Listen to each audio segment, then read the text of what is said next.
Il m'a demandé un acompte de 3000 €, problème de commande, problème de pièces, retard de livraison, etc. et blablabla. Avant d'entreprendre les démarches judiciaires légales, j'ai d'autres idées un petit peu plus sombres, on va dire. Et salut à toi, bienvenue dans cette nouvelle vidéo. Aujourd'hui, je vais t'expliquer comment et pourquoi je me suis fait arnaquer 3500 €. Non, effectivement, c'était pas un petit putaclic, ça m'est vraiment arrivé. Mais avant de t'expliquer tout ça, je voulais tout simplement te souhaiter une très bonne année, que tous tes vœux se réalisent, la santé, les projets, etc. Si tu ne le sais pas encore, sur cette chaîne, on parle immobilier, Suisse, entrepreneuriat, et il y a des projets assez sympas qui se préparent. Donc surtout, pense à t'abonner pour pas les rater. Bon, on en vient au sujet. Alors effectivement, comme je vous l'ai dit dans l'intro, je me suis fait arnaquer 3500 €, donc c'est ce que je vais vous expliquer. Pour revenir un petit peu dans le contexte, au milieu de l'année 2024, j'ai acheté un appartement, donc appartement dont je vous parle dans ma dernière vidéo, je vous mets le lien dans la description si vous voulez aller le revoir. Et dans cet appartement, j'avais pas mal de travaux à faire, donc j'en ai fait pas mal moi-même, mais il y en a d'autres que j'ai voulu déléguer. J'avais notamment les fenêtres à changer. Alors pour ça, j'ai fait appel à un artisan, donc pour vous expliquer un petit peu comment j'ai choisi.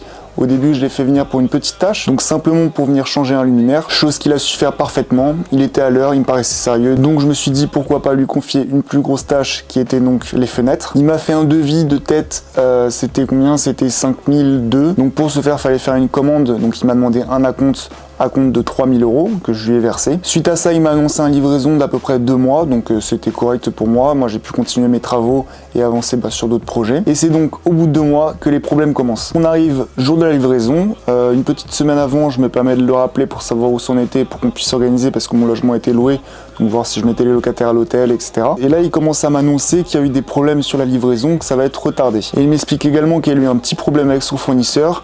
Et il me demande si c'est possible de lui avancer 500 € supplémentaires, tout simplement pour le dépanner. Moi sur le moment, je pensais que ça allait se faire rapidement, que tout allait s'enchaîner, et dans tous les cas j'allais devoir le payer, donc je me suis dit si je lui donne 500 € maintenant, ou 500 € dans 2 semaines, il n'y a pas de grande différence. Donc je lui fais le virement. On arrive à 3500 € d'acompte. Et là, je pense que tu commences à comprendre l'histoire. Les semaines passent, j'ai pas spécialement plus de nouvelles de lui, donc je me mets encore à le relancer. Et cette fois-ci, apparemment, sur la commande, il y avait une pièce qui manquait. Et donc je vais pas te raconter toute la longue histoire, mais en gros, problème de fournisseur, problème de commande, problème de pièces, retard de livraison, livraison reportée, etc. et blablabla. On arrive 5 mois plus tard, les amis, 5 mois plus tard, et je n'ai toujours pas mes fenêtres. 5 mois, c'est super long, mais moi, je vous avoue, je les ai pas vus passer parce que j'avais pas mal de choses de prévues. J'avais tout simplement mon travail en Suisse à assurer. Je travaillais également le soir et les week-ends chez Uber Eats. J'avais d'autres petits projets également comme YouTube que j'essayais de développer. Donc j'avais pas spécialement la tête à ça, je voulais laisser faire. C'est la raison pour laquelle j'ai délégué justement cette partie-là. Tu l'as compris, on arrive donc 5 mois plus tard et toujours pas de fenêtre et des belles excuses en face. Et c'est exactement là que je voulais que tu sois attentif. Là, on va parler de la notion de gentillesse. Être gentil, c'est bien, mais ça règle pas les problèmes. J'aime bien dire ça parce que je pense que sur le coup j'ai été trop gentil. Cet artisan en question était vraiment pas méchant, c'est pas une mauvaise personne, il était même très sympathique.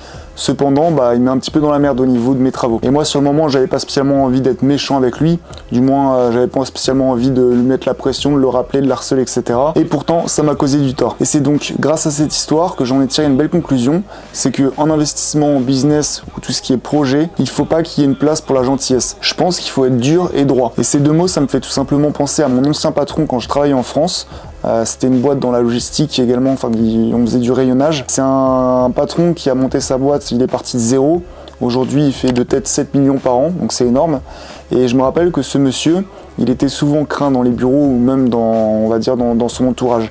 Pas craint dans le sens on avait peur de lui, mais craint dans le sens on ne voulait pas de problème avec lui.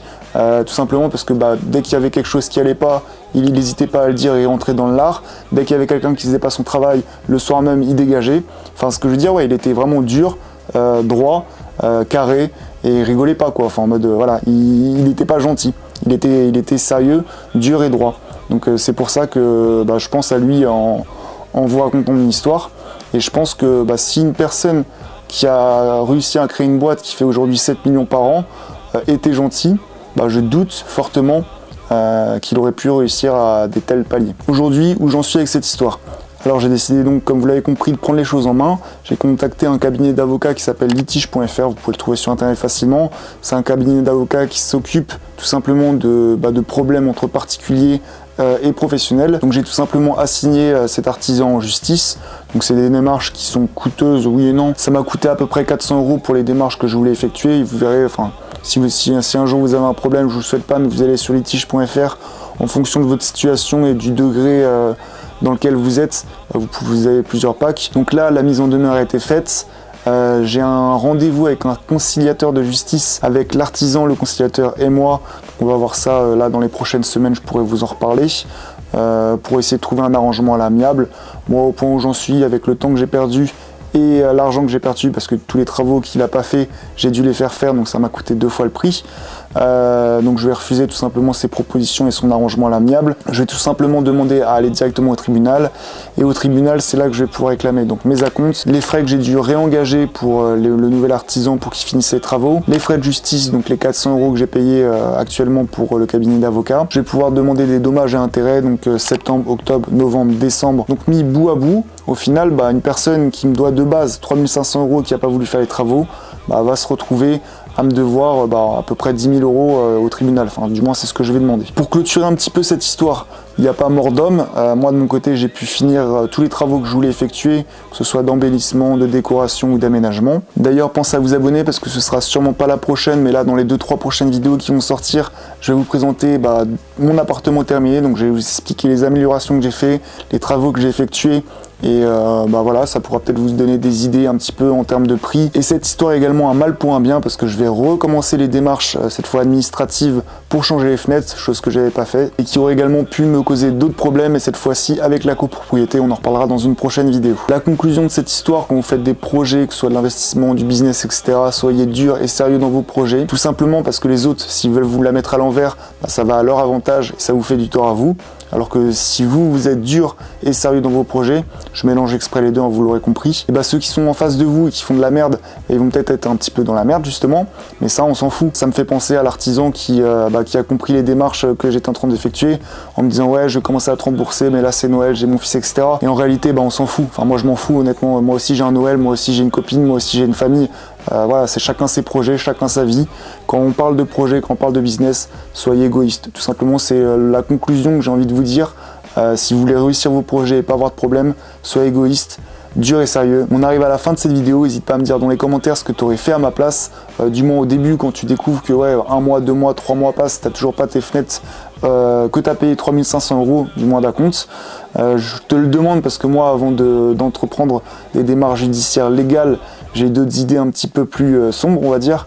Mais je pense que voilà, la légalité, le chemin, c'est le chemin le plus sûr. Ça évite d'autres problèmes sur le long terme, et la violence ne résout rien. Sur ce, je te laisse t'abonner. Je te dis à très vite pour une prochaine vidéo. C'était Jules. Ciao.